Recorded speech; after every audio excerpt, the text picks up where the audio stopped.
Hey, it's Ian here, Mr. Cookfulness, and today I'm going to show you one of my all-time favourite recipes, which if you follow me for a while you'll know it is, and there's many reasons why. It is a bolognese. So, what have we got in it? I've got some ready chopped frozen onion, some carrot that I've just chopped into little dices. It doesn't matter what shape or size they are, as long as they're reasonably small, and take your time. I've got some mixed herbs, olive oil, garlic puree, ginger puree, some Worcester sauce, some cherry tomatoes, tomato puree, salt, pepper, and I'm using some beef with beef stock cube, but you can use pork mince, veggie mince, anything, any sort of thing you like. So this recipe works with just about anything you put in it. So here we go. Okay, let's get going. So in the pan, got my oil heating up, a couple of tablespoons full. Got my playlist going, Cookfulness playlist, who's on? Springsteen in Dublin, happy days. So we're going to start with the carrot goes in, and the onion, all both going together.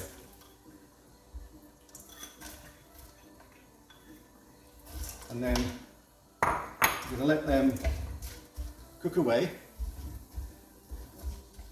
until the onions are nice and soft and the carrots are just starting to get a little bit of a glaze on them. So the carrots and onions been fizzing away for a couple of minutes, and now I'm going to add some garlic paste. Now you can use fresh garlic if you have, I just prefer the paste. About a tablespoonful, it's just a lot easier to use. And the same with some ginger puree. And again, if you want to use fresh ginger, that's fine. I just find these so much easier. And then I'm just going to give them a mix through. And then, once it's all nicely combined, in goes the beef. So I've got some beef mince here. But as I said earlier, you can use any mince, vegan mince, corn mince, whatever mince, pork mince, it all works with this same recipe. So just going to break it up and then just let it sit there. Don't mush it about too much, otherwise it starts to boil rather than to fry. And all I'm going to do is just a little bit of seasoning, salt and pepper, onto it now before it starts to seal up. And then let that go. And then once it's all brown and broken up, we're on to the next phase.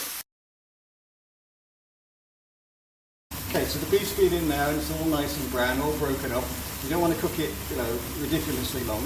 Just get a nice bit of colour on it. And the next thing is my secret weapon, the Worcester sauce. And I do put quite a bit in because it just helps a lot, put a lot of flavour in.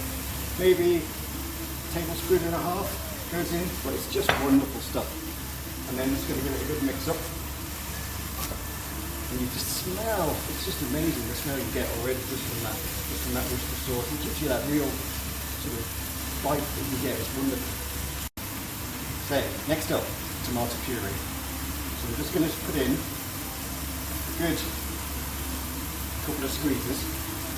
And then I'm going to mix that in. Just get that nice and, you can see, into the middle so it all melts.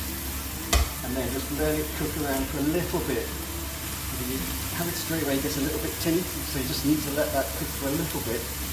Let it go, let it all melt away, and then next in goes a tin of tomatoes. So get those ready chopped tomatoes in, get them in, get them nicely stirred around, and the heat's been the same the whole time so far, so we haven't dropped it down at all yet. You let that go just for a couple of minutes, and then next up it is some beef stock. So I've just used a stock cube and some water, just enough to cover the top.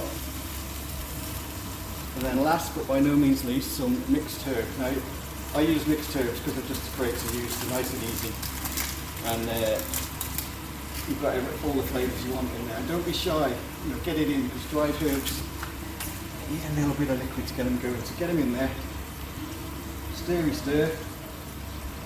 Now reduce the heat down to the bottom, the lowest you can get, and just let it bubble away for as long as you can. Just give it a stir every so often, make sure there's enough liquid in there, and then you have the most delicious bolognese, and I'll show you what it looks like once it's cooked.